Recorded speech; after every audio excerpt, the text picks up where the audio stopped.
Halo kawan-kawan rakyat pekerja dimanapun berada. Kembali lagi dengan saya Puakaso berpikir kritis. Jadi kali ini kita akan membahas tentang dunia dalam cengkraman perang. Hari ini dunia kita menyaksikan dua poros konflik besar yang mengoyak kemanusiaan menurut saya. Perang antara Israel dan Iran serta agresi militer Rusia terhadap Ukraina. Tapi saya ingin kita memandang ini bukan sebagai sekedar bentrokan antara negara, antara agama atau bahkan antara wilayah. Saya ingin kita melihatnya sebagai apa yang sebenarnya terjadi. Benturan antara kepentingan kelas, antara imperialisme dan rakyat tertindas. Pertama yaitu konflik Iran versus Israel. Bagi saya itu adalah kolonialisme yang menolak mati. Konflik ini bukan konflik baru.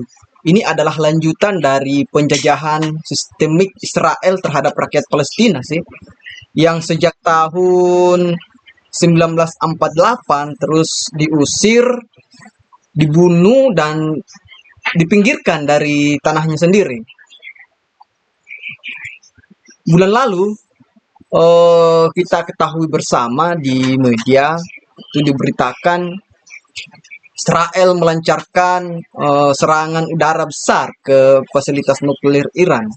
Itu menghancurkan beberapa situs utama seperti Natanz dan Isfahan dan membunuh banyak ilmuwan sipil.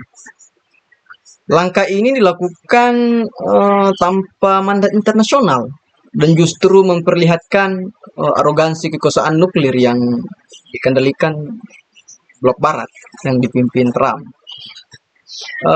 Iran membalas dengan rudal dan drone, menyerang kota-kota Israel, menyebabkan puluhan korban sipil. Di sisi lain, Iran juga memanfaatkan ketegangan ini untuk memperkuat represi dalam negeri, menangkap ratusan orang, mengeksekusi mereka yang dituduh berkolaborasi dengan Israel, dan membungkam kritik sih sebenarnya. Sebagai seorang yang berpihak pada pemikiran Marxis, saya tidak membela negara, saya membela rakyat. Maka saya berdiri bersama rakyat Palestina yang ditindas, tapi saya juga tidak menutup mata terhadap represi otoriter yang dilakukan rezim Iran terhadap rakyatnya sendiri. Kita harus bisa menolak dua-duanya, penjajahan luar dan penindasan dalam negeri. Kemudian Rusia versus Ukraina. Bagi saya, ya ini adalah imperialisme versus imperialisme sih. Sementara itu di Eropa Timur, perang Rusia-Ukraina terus berlangsung tanpa ujung. Rusia kini mengerahkan ribuan drone otonom dengan daya rusak tinggi. Itu menyerang wilayah sipil dan militer Ukraina hampir setiap malam. Kemudian Ukraina merespon dengan permintaan sistem pertahanan lanjutan dan memproduksi ribuan drone, apa namanya ya, drone interceptor lokal itu tiap pekan. Tapi di balik perang ini, siapa yang benar-benar berperang?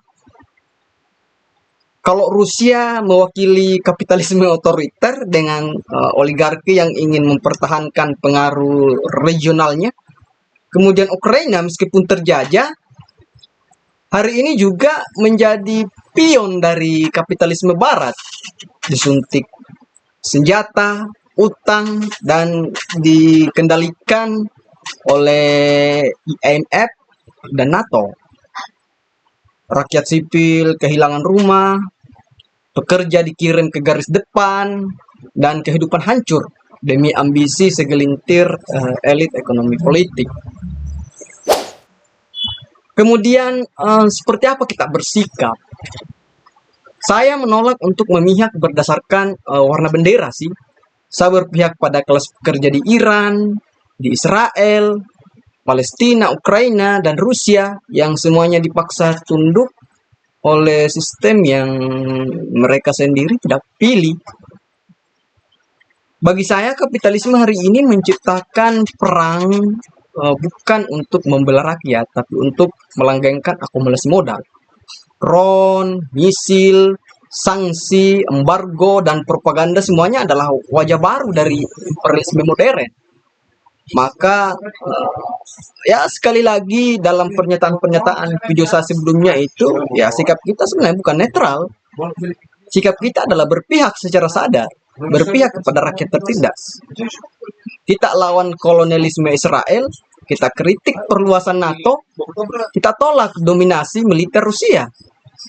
Dan yang terpenting, kita membangun kesadaran kelas internasional. Karena hanya itu yang mampu melampaui batas nasionalisme buta dan konflik semu. Penutup mungkin jangan tertipu. Tidak ada perdamaian di bawah kapitalisme. Sistem ini hidup dari perang, dari perpecahan dan krisis yang mereka ciptakan sendiri. Perdamaian sejati bagi saya hanya bisa lahir ketika rakyat menyadari bahwa musuh mereka bukan rakyat dari negara lain, tapi sistem yang memperalat mereka. Sebagai penutup juga yang terakhir, kita punya tugas sejarah sebenarnya. Kita perlu menyatukan solidaritas antara kelas kerja, melawan propaganda yang memecah kita, kemudian membangun kekuatan rakyat yang tak bisa dibeli, dibungkam atau ya ditundukkan. Karena seperti kata Karl Marx, para pekerja tidak memiliki apa-apa untuk hilang kecuali rantai-rantai mereka, dan mereka punya satu dunia untuk dimenangkan bersama. Baik, demikian video saya kali ini. Tunggu video-video saya selanjutnya. Bye bye.